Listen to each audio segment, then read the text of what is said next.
बड़ा interesting chapter जिसका नाम है we are not afraid to die if we can all be together.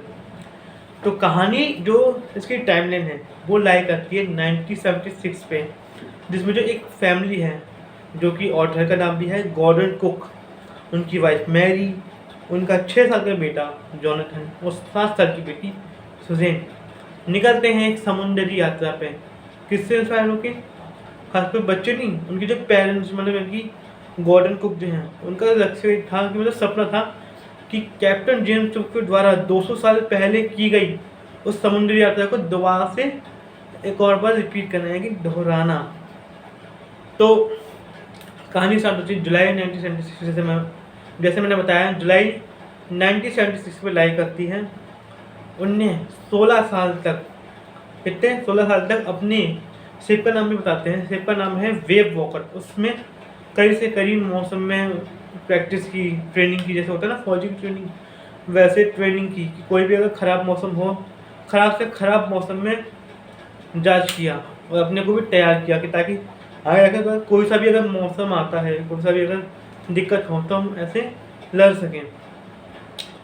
तो वो निकलते हैं अपने सफ़र पे और उनका सफ़र का जो पहला चरण होता है जो कि होता है प्लेमाउथ, इंग्लैंड के प्लेमाउथ से लेके केप टाउन तक 1,05,000 किलोमीटर तक का, वो बड़ा आरामदायक रहा। ये तो पार्ट है ना, यही आरामदायक रहा। उसके बाद कहानी में ट्विस्ट आएंगे, देखना आपको बताता हूँ। तो फिर केप टाउन से इन्हें 2 लोग को और लिया, 2 और क्रू मेंबर्स को लिया, जिसका नाम था, पहला नाम इंसान का नाम है लैरी वेगेल, वेगेल नहीं बिगेल, ठीक है, और दूसरा हर्ब सेंगाल। इन्होंने इसलिए लिया ताकि अगर कोई और बड़ी दिक्कत हो, जैसे बड़ी बड़ी लहरें, ऐसा ना कि एक्सपेक्टेड होगा कि ऐसे होगा ऐसे होगा, स्क्रिप्टेड हो ना, तो इसलिए इनने इसको ले इन लोगों को लिया। और फिर केप टाउन से लोग निकलते हैं। केप टाउन के निकलने के बाद 1 हफ्ते तक कुछ नहीं होता है। फिर 1 हफ्ते बाद तेज हवा, काले बादल और कहते हैं हल्की हल्की बारिश होती है। पर मतलब यानी कि जो थोड़ा सा आंधी जैसा होता है ना, जैसे पूरा क्रिएट हो रहा होता है वैसे ही। लेकिन कहते हैं इसके बावजूद भी 25 दिसंबर यानी कि क्रिसमस उनने अच्छे से मनाया। फिर उसके बाद 2 जनवरी से, न्यू ईयर के बाद 2 जनवरी से बड़ी बड़ी बहुत विशाल बड़ी बड़ी सी लहरें उठने लगी समुंदर में। और एक जो लहर होती है वो हमारे वेव वॉकर जो है, मतलब खासा हमारे नहीं, जो गॉर्डन कुक का जो वो है शेप, उस पर ऐसे टक्कर मारती है। सॉरी, इस बारे में सोचना, ये है वेव वॉकर। डोरेमोन की मोम सोचना पॉकेट की बिग लाइट स्मॉल लाइट निकलेगी। देखो ये एक ऐसे लहर जाती है, ये हो गई लहर यानी कि वेव। जिससे क्या होता है कि जो वो होता है वेव वॉकर, वो थोड़ा मुड़ जाता है, टेढ़ा सा हो जाता है, ऊपर उठ जाता है, जिससे जो लेखक हैं वो समुद्र में गिर जाते हैं। उन्हें लगता है कि अब मेरा टाइम आ गया, मैंने क्या कि मैं मर जाऊंगा, my death is closer to me. But क्या होता है कि एक और लंबी सी लहर आती है, जिससे जो वेव वॉकर है जो कि पहले ऐसे हुआ था दोबारा से नॉर्मल हो जाता है, यानी कि सीधा हो जाता है। और वो ये चीज़ देखते हैं तो वो बाहर आने की कोशिश करते हैं कि मैं शिप पे आऊँ, और वो आते हैं, ऊपर आते हैं शिप पे। तो दिखाया जाता है कि जो उनका बहुत हालत ख़राब होती है, उन्हें चोट लगी होती है क्योंकि उनके मुंह से खून निकल रहा होता है, दांत टूट चुके होते हैं, उनकी पसलियाँ ये सब जख्मी होता है। फिर उसके बाद भी वो जाते हैं सीधा व्हील पे। व्हील ऐसा नहीं कि पहिए वाली नहीं, पहिए वाली वो नहीं है, बोट जो होता है ना स्टीयरिंग, जैसे कार का स्टीयरिंग होता है ऐसे घुमाते हैं, उसका था ऐसे जो कंट्रोल करते हैं, डंबल नहीं उठा रहा मैं, तो ऐसे कंट्रोल करते हैं घुमाते हैं ना, वैसा था इसका व्हील। शिप का होता है, आपने देखा होगा रियल लाइफ में कुछ टॉय से एक्शन फिगर में, एक्शन फिगर जो आते हैं ना एनिमी के उसमें, सॉरी मतलब ऑफ टॉपिक जा रहा। फिर उसके बाद वो उनकी आती है वाइफ, तो वो संभालती है, वो उसको देते हैं व्हील, तो वो उसको संभालती है। और वो नीचे जाके देखते हैं तो नीचे जो वो जो क्रू मेंबर लिए थे कैप्टन से, वो पागलों की तरह पानी निकाल रहे होते हैं, क्योंकि नीचे का हिस्सा टूट चुका होता और पानी भरा था, जिससे कपड़े, बर्तन और बच्चों के खिलौने वो तैर रहे थे। और वो दोनों पागलों की तरह पानी निकाल रहे ताकि हल्का जो है उसका नीचे हिस्सा भारी ना हो जिससे वो डूबे बोट। सॉरी। तो आगे जाके वो जब कोशिश करते हैं उससे हैंड पंप से, तो हैंड पंप में क्या होता है कि हैंड पंप में गार्बेज यानी कचरा इकट्ठा हो चुका होता है, फंस जाता है उससे, और वो बारी आती है बिजली वाला पंप, इलेक्ट्रिक पंप से यूज़ करते हैं। लेकिन वो शॉर्ट सर्किट हो गया क्योंकि पानी भर गया तो उसमें शॉर्ट सर्किट हो गया। लेकिन इनकी किस्मत थोड़ी सी ऐसी थी, किस्मत थोड़ी सी अच्छी इसलिए होती है क्योंकि जो हमारे लेखक हैं गॉर्डन कुक, उन्हें थोड़ा सा ये बिजली का जो काम होता है इलेक्ट्रिसिटी वो आती थी। तो इससे क्या हुआ कि उनने जल्द ही नया पंप बन लगा लिया और पानी निकाला बाहर। और फिर उसके बाद जो सीन आता है वो आता है 4 और 5 तारीख का, जिसमें क्या होता है कि पहला वो जाते हैं फिर अपने बच्चों के पास, बच्चों के दादी के पास। वो देखते हैं कि जो बेटी है वो ऐसे शांत बैठी है और सुजैन वो सब बेहोश है।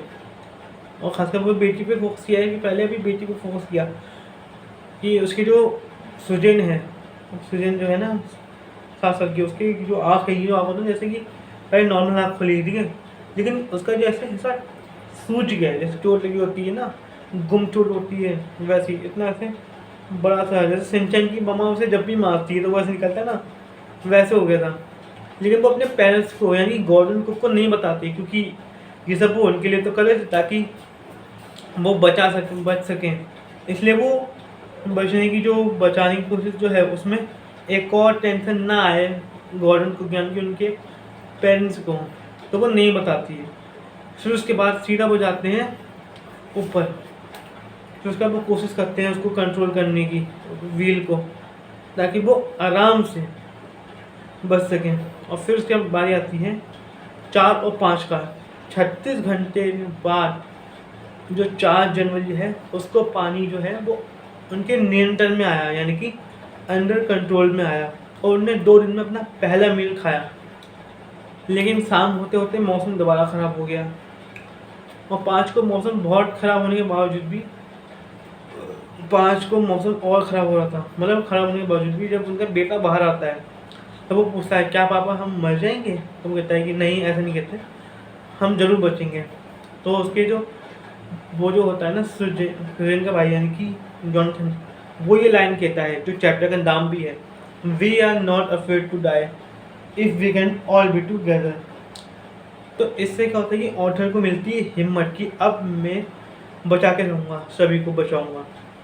क्यों? क्योंकि सबका, मेरे बच्चों का, मेरे वाइफ का, इनका मेरे पे बहुत वो है विश्वास, इन लोगों का मैं विश्वास नहीं टूटने दूँगा और मैं इन्हें बचाऊँगा। और वो बिना किसी मैप, कंपास या जो भी चीज़ होती है जो डायरेक्शन बताती हैं उसके बिना, क्योंकि वो सब चीज़ें ख़राब हो गई थी, तो वो बहुत मुश्किल से एक ढूंढते हैं एक द्वीप यानी कि टापू जो होता है ना बीच में वो, और टापू का नाम क्या था? टापू का नाम था इल एम्स्टर्डम। और फिर उसके बाद जब वो वहाँ पहुँचते हैं 6 जनवरी सफलतापूर्वक वहाँ पहुँचते हैं, और वहाँ के जो लोग हैं टापू के वो 28 लोग उनका बहुत ही अच्छे से स्वागत करते हैं और उन्हें रहने लायक स्थानीय जगह देते हैं। और यहीं पे हमारा ख़त्म होता है एक प्यारा सा चैप्टर है, एक स्वीट एंडिंग पे कि वो एक टापू पे पहुँचते हैं और एंडिंग ये रखी गई है। और यहीं पे हमारा ख़त्म होता है we are not afraid to die if we can all be together. इसमें बताया है कि जो फैमिली है उसने हार नहीं मानी। अगर ऑथर जो है उनकी जो बड़ी लहर टकराई थी, अगर वो हार नीचे गए, अगर वो हार मान जाते तो आगे वो करते हैं, आगे उन्हें वो हिम्मत देता। जॉनथन नहीं, उन्हें पता नहीं होता कि जो लेखक हैं वो डूब चुके हैं वो कब के। और फिर उसके बाद खासकर इलेक्ट्रिक जो पंप ख़राब हुआ था, तो जो वो तो सही था कि जो ऑथर थे उन्हें इलेक्ट्रिशियन थे वो, जिससे क्या हुआ कि उनने बड़े आराम से नया पंप लगा के पानी बाहर निकाला।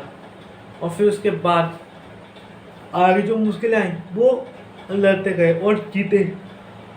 तभी तो नींद आ रही है, तभी तो उनने एक कहते हैं एक टापू पे उनने रहने का सोचा, और उन्हें टापू मिल भी गया अच्छा सा जिस पर अच्छे लोग थे, मतलब खासकर जो वो सोच रहे थे वो टापू नहीं मिला खासकर। तो यहीं पे ख़त्म होता है हमारा प्यारा chapter we are not afraid to die if we can all be together. मैं मिलता हूँ अगले लेक्चर में, तब तक के लिए साइन ऑफ, बाय बाय। तब तक के लिए together we can we will together we can we will bye.